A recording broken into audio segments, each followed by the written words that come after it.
In our last meeting, we looked at the different impacts aid has to the recipient, and we came up with different aspects which do explain that there are very many, on very many occasions, we find that instead of aid being productive and of benefit to the recipient, in return, it results to a negative effect.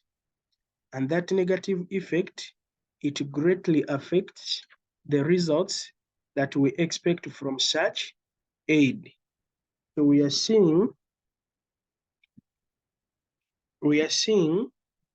that this requires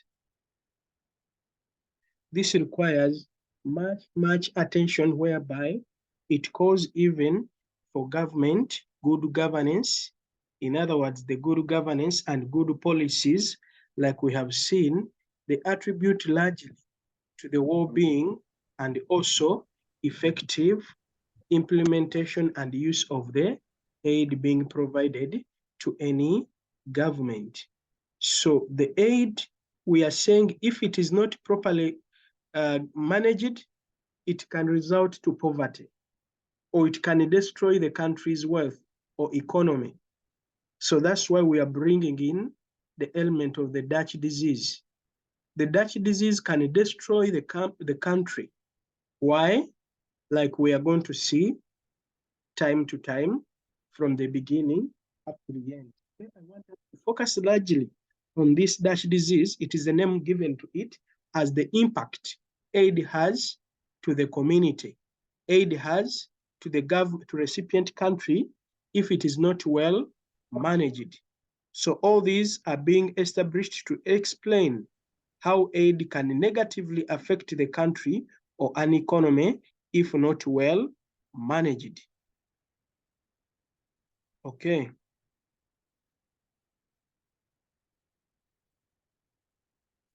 So from this, we are seeing the impact of aid on growth and investment. We looked, yes, to understand the Dutch disease, we are going to look again at the impact of aid on growth and investment.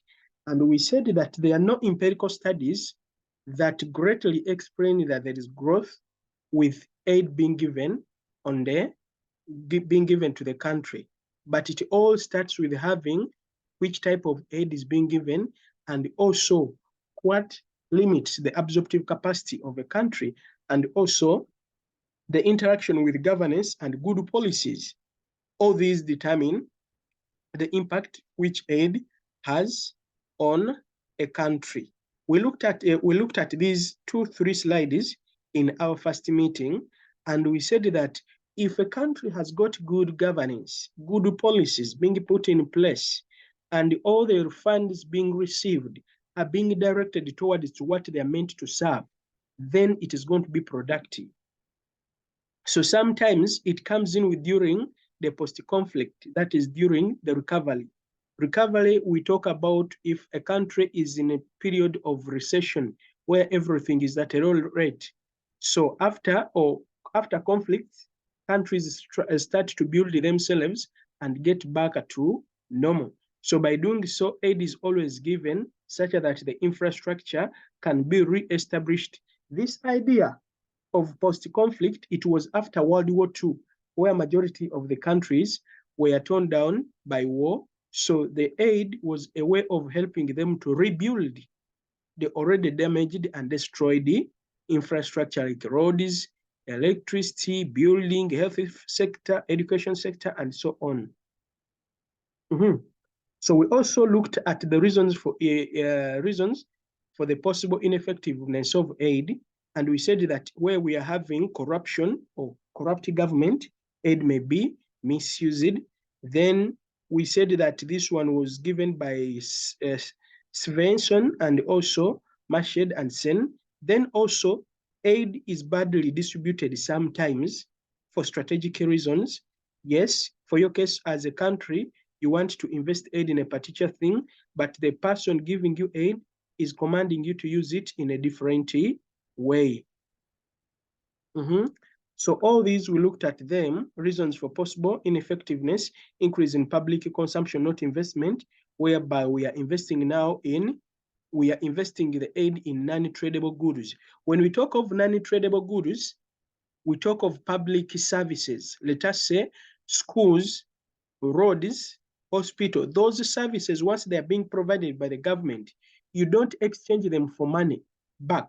No, you give them out to provide services to the people. Then also aid cyclical.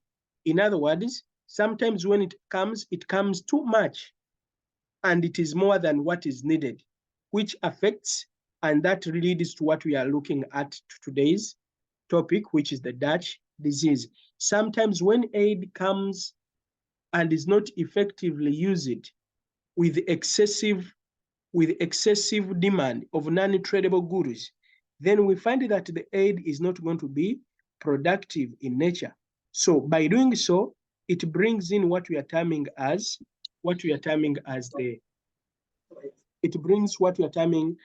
the Dutch disease. So for today, we want us to look at more of the Dutch disease and we understand what it means. And we are going to check and see in our countries which are receiving aid, are they still experiencing the Dutch disease or not? Are they experiencing the Dutch disease or not? And what can be done to avoid the Dutch disease? Okay, so we want to look at what we are terming as the Dutch disease. So when we talk of the Dutch disease, we're talking about appreciation of a currency in real terms, either through inflation or nominal appreciation that leads to loss of export competitiveness. That is, in 1960, discovered that natural resources are gas, and as a result of that, it distorted everything production. Why? They focused on mining. And as they focused on mining, it means that local manufacturing declined. When it declined, the consumption continued to rise. So inflow of foreign resources, if not well managed, it results to excessive demand for tradable goods if the aid is majorly being used is only being used on non-tradable goods. So we are saying that in 1960s, yes, then not unlike natural resources discoveries, aid inflows could trigger the Dutch disease in receiving country. It could trigger what we are terming as the Dutch disease in the receiving country. What do we mean? So to go in details, we are saying that Dutch disease is the real exchange rate appreciation resulting from either increased inflation or higher nominal exchange rates caused by a large inflow of foreign exchange and leading to reduced competitiveness in export sector. The Dutch disease stems from the case of Netherlands in 1960s. The discovery of natural resources, that is gas deposit, led to real exchange rate appreciation, which then had a negative repercussions on exports. So when we talk of repercussions, that once you gain more and more of the foreign aid, what happens? It makes your money lose value. Like with a country like Somalia, due to the constant increase in the inflow of aid year after year, you find that now $1 is an equivalence of Labatani Shankun. It is what I hear people saying. Labatani Shankun, like when you go back in early 1990s or 1980s, you find that Somalia as a country was one of the countries which had a good currency in Africa, and it was competitive in nature. What do we mean? That it had a stable currency, and the majority of the countries believed and expected that it is one which is trying to compete out a dollar. So by then, $1 was an equivalence of about 5 of 15 Somali shillings by that time. Somali shillings 1, 2, 3, not the 1,000. So, but because of the continuous inflow alongside the war starting from 1990s, then the country's currency lost its value against the foreign currencies. So we are understanding it as that the Dutch disease is the real exchange rate appreciation resulting from either increased inflation or higher nominal exchange rates caused by large inflow of foreign exchange and leading to reduced competitive in export. When we talk of this, are you understanding it or not? Hello? Are you understanding what we are talking about or not?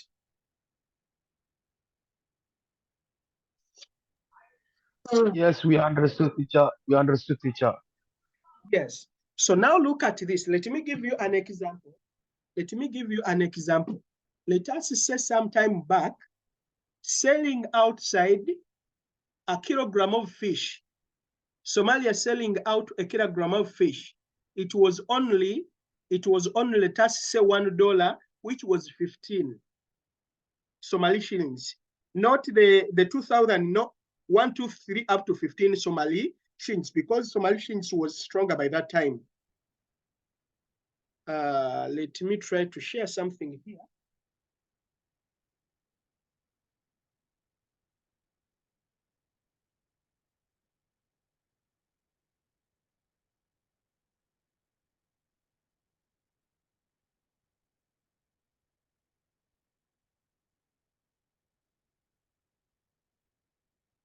There is something I want to share with you here, such that we can understand this element of the Dutch, which greatly affect economies as they fail to take on action, and also on monitoring and managing the aid.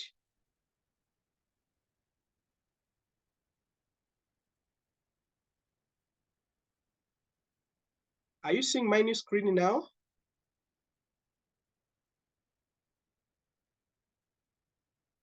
Hello? Are you seeing my new screen? Yes, we've seen it, teacher. Okay, good. Yes, So we have seen. the Dutch disease I'm trying to explain.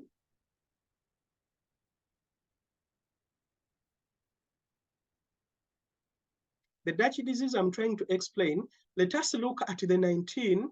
We're looking at a country, Somalia.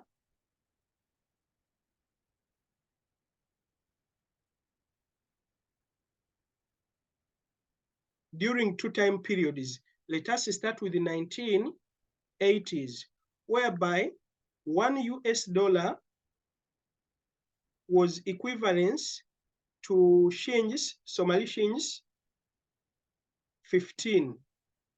Are you getting me?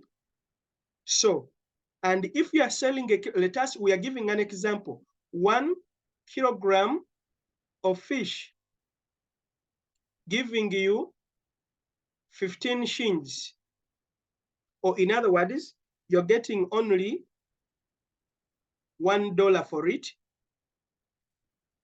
which is the same, $1, which is the same as 15 shillings.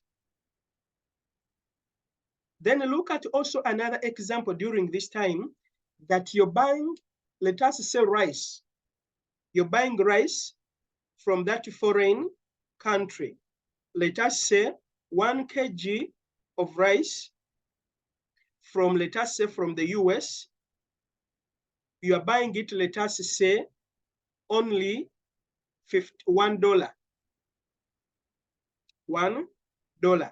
By that time, this is an equivalence of 15 shillings. Are you understanding what I'm trying to explain? This is export. This is import. Are you getting me? Hello? Hello? Yes, teacher. Are you understanding what I'm trying to Yes, explain? teacher. Yes, we teacher. understand. We understood, teacher. Thank you. So, Yeah. so there is something now. That one was there during the 1980s. So let us look at now the 2000s. So when you look at the 2000, let us say 19. Okay, let us look at 2000s. 2000, whereby we are looking at the same kilogram of fish. Same 1 kilogram of fish you're selling outside. What did you get? How much by 2000? How much were you getting from Somali shillings? Let us say it is $1. How much were you getting in this? Okay, what I'm trying to mean, what was the exchange rate of $1 by 2000 in Somali shillings? Yes, I think it was 25 or between 25 and 30. Okay, let us look at 25,000. Are you getting me?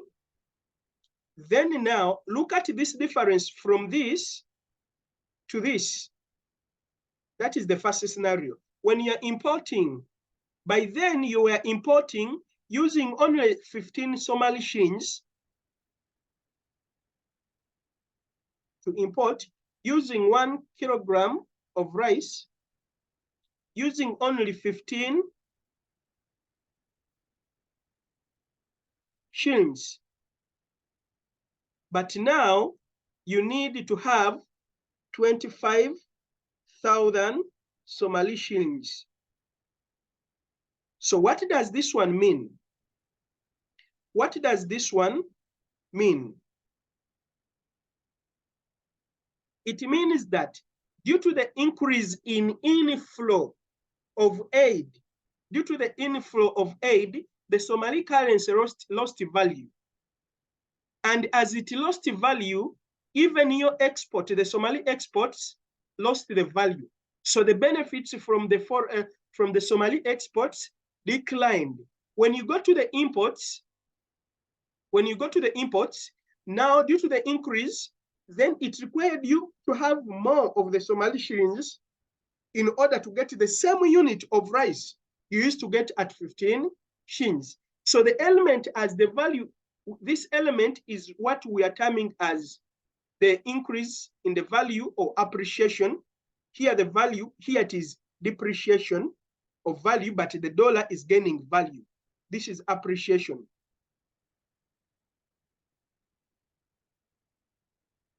That is appreciation. The dollar is gaining value, but the shillings, the Somali shillings, from 15 to this, it is depreciation. In other words, the Somali currency lost value, but the foreign currency gained value. Is that understandable? Yeah. Yes, so, but it gained value because the foreign currency gained value because it continued flowing into the country. So that's what we are trying to explain here, that the Dutch disease is the real exchange rate appreciation resulting to either increased inflation and the higher nominal exchange, whereby now it requires you to have more of Somali shillings to still get the same unit. Caused a large inflow of foreign exchange, inflow of dollars into the country, and leading to reduced competitiveness of exports. The Somali exports declined in terms of value. So as your exports decline in terms of value, what does it mean? It reduces the benefits from your manufacturing. Okay. So now, before we go, because your currency has lost the value, what are the effects of such? Yes? Unmute yourselves and tell me, what are the effects of such a scenario? Hello? What are the effects of such a scenario?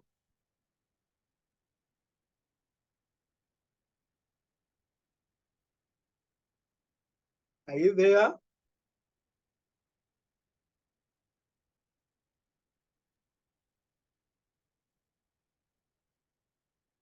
Yes.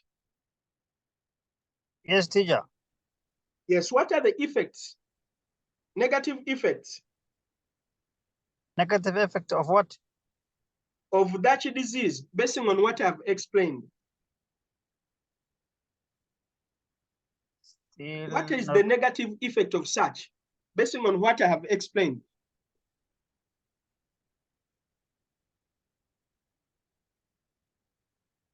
Are you getting me? not much still. Yes, Okay. let me try it.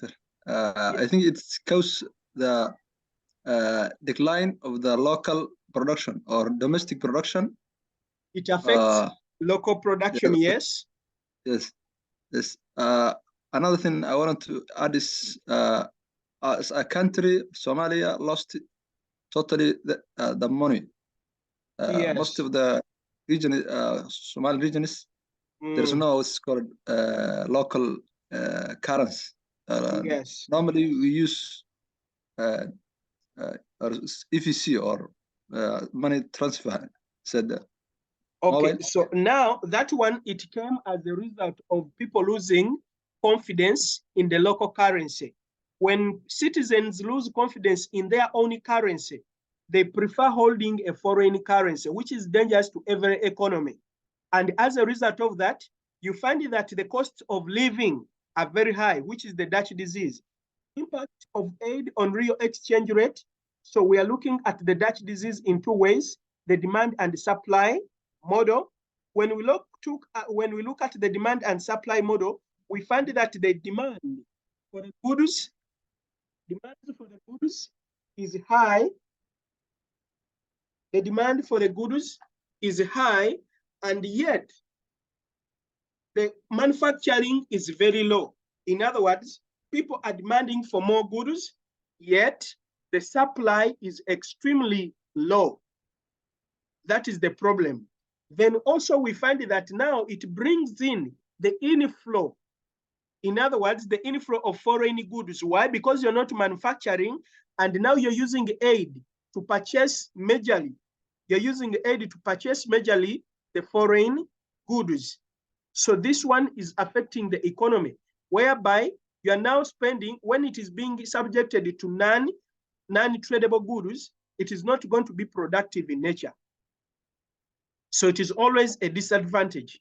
It's always a disadvantage. So also the exchange volatility. So the impact on the exchange rate depends on supply and demand effects. Demand effects, the government is assumed to have higher propensity to spend on non-traded goods. Non-traded goods, we are trying to talk about the infrastructure like roads, the infrastructures like roads, schools, hospitals. Those ones, the non-traded goods, they are the goods which do not bring back profits. If the government spends in them, it does not get back the benefits. So the traded goods, if you manufacture, like, let us say, maize, milk, and you export it, camel meat, and you export it, fish, you export it, those are traded goods. But when it comes to the Dutch disease, it is more of government spending on non-traded goods and services. Since these include services such as health, education, tax spending will increase the demand for resources used to provide domestic services more than tax cuts and or transfer, which urge private income and may be used to purchase imported goods. So it stresses the amount that should be used for importation of goods. Then on the supply side, if aid is used to boost the supply capacity, such as substituting imported resources for domestic factor production, then macro consequences will be mitigated. Spending on infrastructure may improve the supply response. So if you're not, don't set it properly, you find that this demand the demand for goods is going to be extremely high. Why? Because now you are instead importing goods which are not locally producing, but this one is affecting your economy. Instead of expanding and supporting the local industries, instead you're buying goods from external or outside the countries. All these affect what we term as the economy because of the aid that comes in. Remember, we said that even the aid affects greatly because of the type of aid. It may be tied aid. When it is tied aid, they may even tell you that you have to buy goods at a higher price. Instead of using that money to the manufacturing sector in your country, you instead buy goods. You end up spending, and as a result of that, you don't have government revenues and you don't have enough to spend, which increases the taxation in most of the developing countries. So we're looking at the payment for imports of goods and services and capital. This one majorly affects when it comes to the supply. Extremely, imports results to excessive demand for local currency. Yet due to the increased inflow of foreign currency, the local currency has lost value. Then you need more of the local currency in order to get the imports. That is very dangerous, which results to balance of payment problems, where you need more of the local currency in order to get a smaller unit of a foreign good. That is a disadvantage. Then too, we are looking at the demand whereby the earnings from exports keeps on declining. Why? Because the value of your goods have low value. So as a result of that, you cannot outcompete anything as related to the exports. You cannot benefit from them. What are the risks of the Dutch disease? What are the risks of the Dutch disease?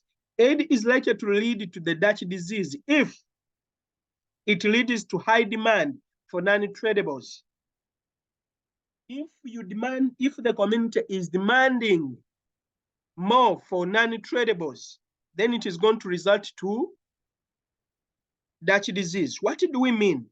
If there is a need for infrastructure like roads, schools, health sector, so the fund is, instead of being used for productive investments or for industrial activities that are productive in nature to provide for the population, then all the amount of money is going to be used for the services which are non-tradable. And as a result of that, the demand for the goods is going to be high, which will affect the economy, forcing the prices for the goods to rise. Then the recipient country uses aid to buy non-tradable, including social services, rather than imports. So instead of buying goods which are needed by the people, you use them to provide the social needs of the society, roads, infrastructure, and so on. Then production is at full capacity. In other words, production of non-tradable cannot be increased without raising wages in that sector. So every time you improve the education sector, you improve the health sector, you improve the infrastructure, you have to increase also the wages. But as you increase the wages, you're increasing, or it is resulting to inflation.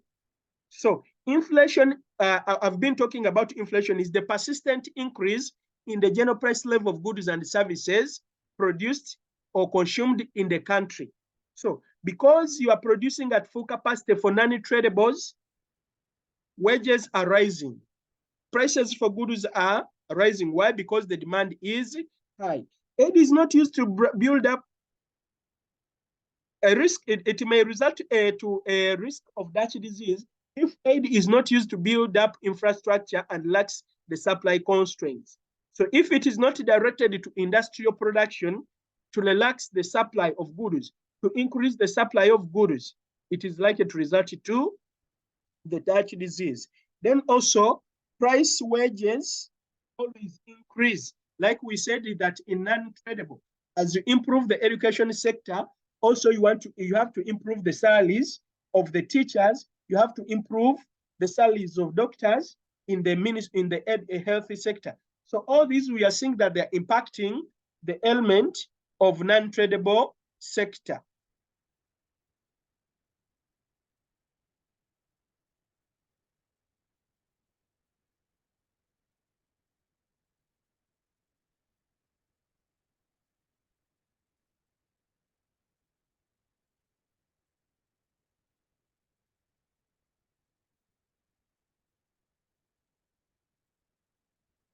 So also we are looking at aid spending can take several forms with the different macro economic implications. One case, aid received is served by recipient country government.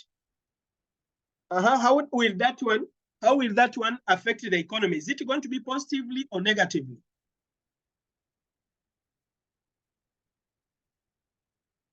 All of you are using case one. How will it affect the economy? If the aid received is just being saved, what will happen?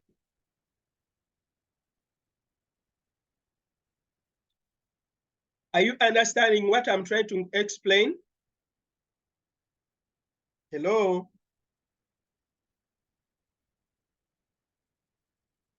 Hey class, I'm trying to ask, what will happen if the aid, we are looking at case one, if the aid received is just being received by the recipient country, what will happen?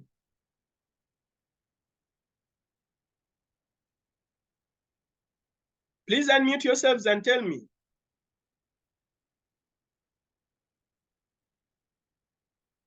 Hello, are you hearing me?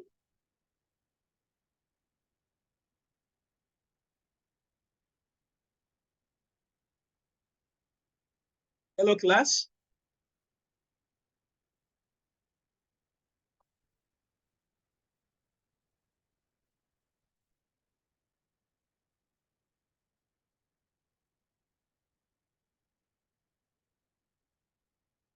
Okay, what we are trying to mean here, that if the aid is being just saved, if aid is being just, let us say Somalia receives the aid and saves it, what happens? It gives a room for future investment. Why? Because the government is going to check for the priorities to invest in and make those necessary investments. So by doing so, it is going to even reduce the element of inflation in such a country. Case two, aid used to purchase imported goods that would not have been purchased otherwise.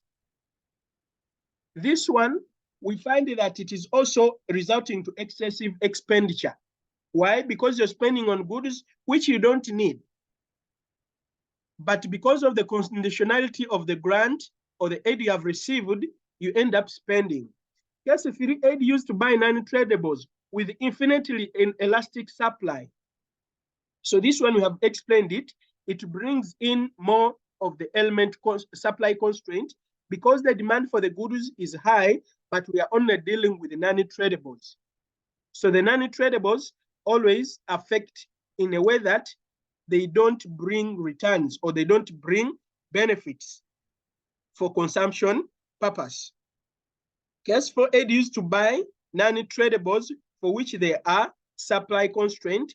Also this one now, we find that it is going to result to increase in demand because their workers, their salaries have to be improved. As aid increases, you have to increase even their salaries and wages.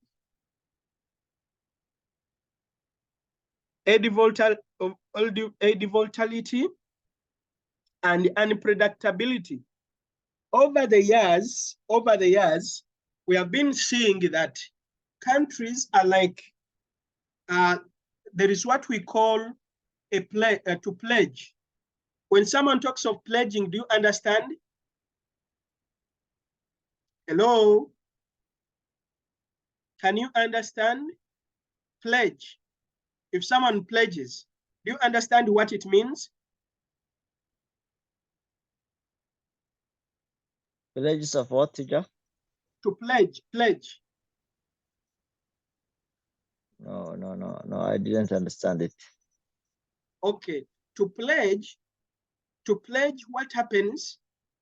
You may have a problem, or maybe you want to do something, and someone says, me, I will give you $1,000, but has not given it to you, but has promised you to give you 1,000. It is like a promise that I promise to give you this over time, or to do in a project, or you are doing something. I promise you, I'm going to give you this. That is the case of aid. In most cases, developing countries receiving aid, they are promised to get the aid, they are pledged to get aid. But what turns out, it keeps on changing based on the priorities of the donor. The donor may promise you to give the aid to you, and you also carry out the planning based on the aid that is going to come, but in the actual sense, it fails. So in modern times, due to the changes within the economics, within the volatility and lifestyle of economies, and also the investment and consumption patterns, we find that now a country which was giving a lot of aid has reduced that aid. It promises to give you aid, it fails to fulfill that conditionality. So in the modern times, we are seeing that aid is volatile. You cannot be sure that you're going to get that aid, because some countries give aid basing on their priorities, basing on the conditions that are being attached. So aid is volatile and unpredictable. You cannot predict either you receive or not. Aid flows are 4 to 6 times more volatile than the fiscal revenue. In other words, 4 to 60 times more volatile than the fiscal revenues. The fiscal revenues, those are the taxes. Those are the taxes. So they are saying that it is more reliable to get your taxes than getting the aid. It is easier for the country to collect and get the taxes than getting the aid. Why? Because nowadays the donors are not reliable. Volatility is the largest of the aid-dependent countries. In other words, nowadays it keeps on changing. Volatility increased in the 1990s. Aid delivery falls short of pledges over 40%. Out of 100 who promise to give you aid, only 40 pays. Only 40 gives you that aid. The 60%, they don't. So we see that majority of the number promise, the majority of the donors promise, but they don't fulfill. The reason as to why they give the aid. So some reasons as to why this element of volatility has increased over the years is: one, donors' priority. Donors' priority. The reason as to why receiving aid nowadays is not 100% a sure win. No, because donors have priorities. If they find that it is either helping them economically, establishing friendship, they may get benefits from that country, they will give out. But if they find that there are no any priority, any benefit that comes along with that grant that they are going to give you, they don't. So that's why we are seeing that many promise to give out aid and fail to give out that aid. They promise, but they don't give out. And reason two, recipient country failure to satisfy conditions. Like the IMF, the World Bank, and nowadays when it is giving aid, it attaches conditions of what must be fulfilled by the recipient country. Some time back, I was explaining the scenario that Uganda, because the government and the parliament, they signed the anti-gay bill. It means that Uganda went astray and refused to follow the humanitarian rights, that everyone is free to do whatever he or she wants. that it is okay a man to marry a man and also a woman to marry a woman. So because Uganda refused to satisfy that condition, the World Bank at the following day, it stopped giving Uganda aid. So we find that if World Bank had promised to give aid to Uganda as it had promised, because Uganda failed to satisfy the condition, then it ends up not giving out aid to Uganda. So the volatility, we are trying to look at how predictable, how easy you can get the aid and how you can easily not get the aid. But we are saying that in the recent years, the chances of getting the aid has reduced. And for those who receive or those who give the aid, they give it out purposely if it is a priority by the donor where it's going to benefit, or two, when the recipient country satisfy the conditions of the donating agency or donating country. Are we understanding this? Yes. Yes, teacher. Great. Yes, absolutely. Great. Consequences of volatility. Consequences of volatility, in other words, impact of large sudden inflow or a limitation if aid refuses to come. What impact does it have? Are you getting me? And if the aid comes, what impact does it have? Because you're expecting aid, it fails. When it fails, what happens? What are the consequences? Yes? Can you unmute yourselves and tell me? If aid fails, let us say a World Bank, IMF, US has promised to give aid to Somalia, but that aid fails to come. What are the likely consequences to the country like Somalia? Yes? Teacher, you said all of them they promised and it's failed to. They fail to give the aid. To give the aid. Yes. That's a very big problem. It can create inflations of the country, and drafts wouldn't out of the country. As I think that will be impact into the. Okay. That is Mohammed Ahmed Abdikadir. Another person, please. Another person, please. What is likely to happen? Abdikadir, there is Mohammed Ahmed Abdikadir. There is another question I would like to ask. If all of them provide aid and it comes in large quantities again, what will happen? Yes? You said debate. The first scenario we looked at, they promised they don't give aid. That is the first scenario. The second scenario I'm looking at, they promise and they all of them give you aid in large quantity. Happen? What is likely to happen? Yes, that is the second case.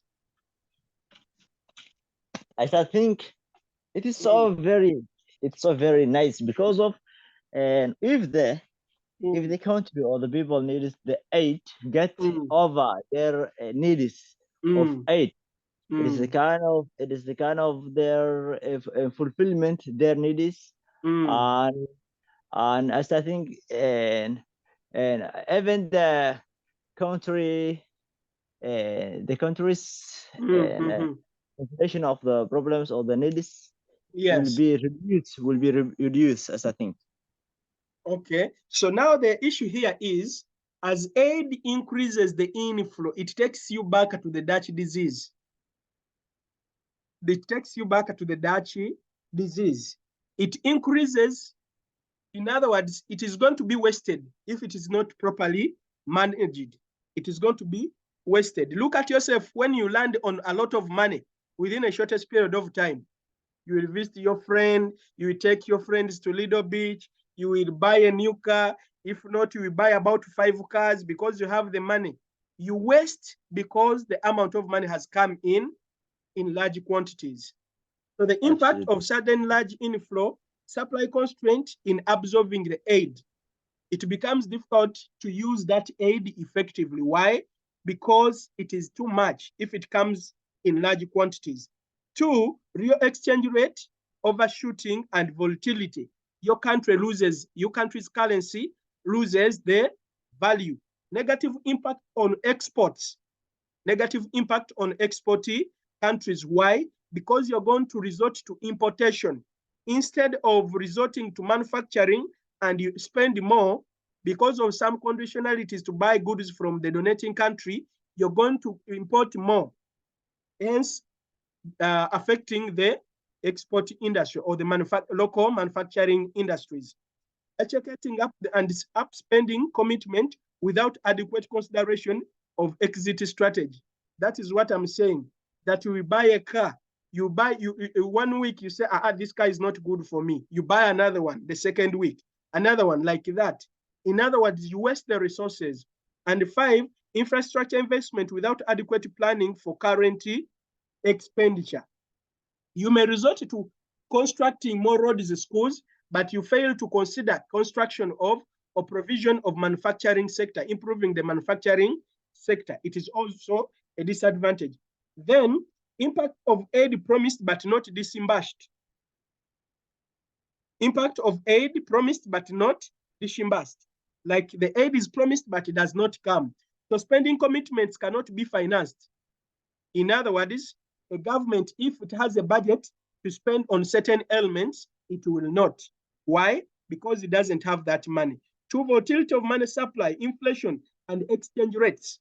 As money, like Mohammed the Abdi Kadir said, it is going to escalate the inflation.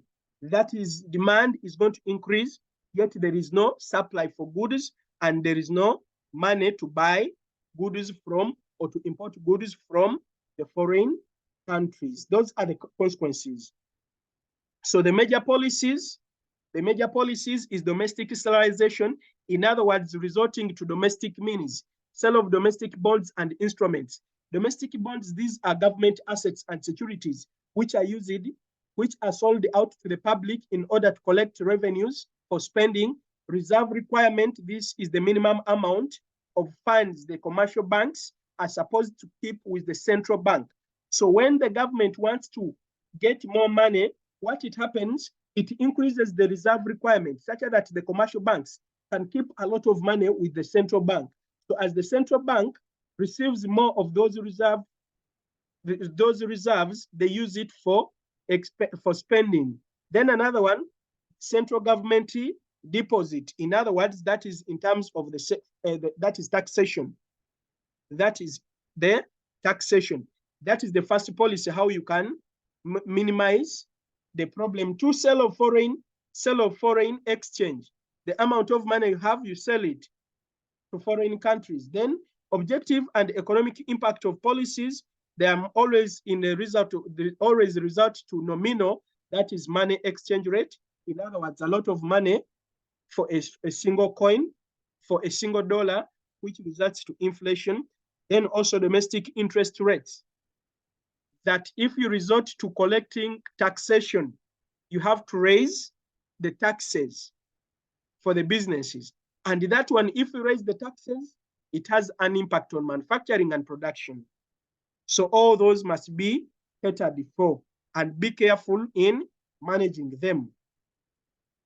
Then fiscal policy options to reduce the risk of Dutch disease, save the resources, use aid to purchase imported goods which you are not manufacturing here. What you're manufacturing here, don't. Spend on non-traded sector with a few supply constraints. In other words, which will not demand for salary increase of workers. Other spending options spend on non-tradable supply constraints, infrastructure like roads, because when you construct roads, there are no workers that are going to be, whose salaries are going to be increased, no. Social spending for poverty reduction. So promoting growth and reducing poverty, balancing growth and poverty reduction.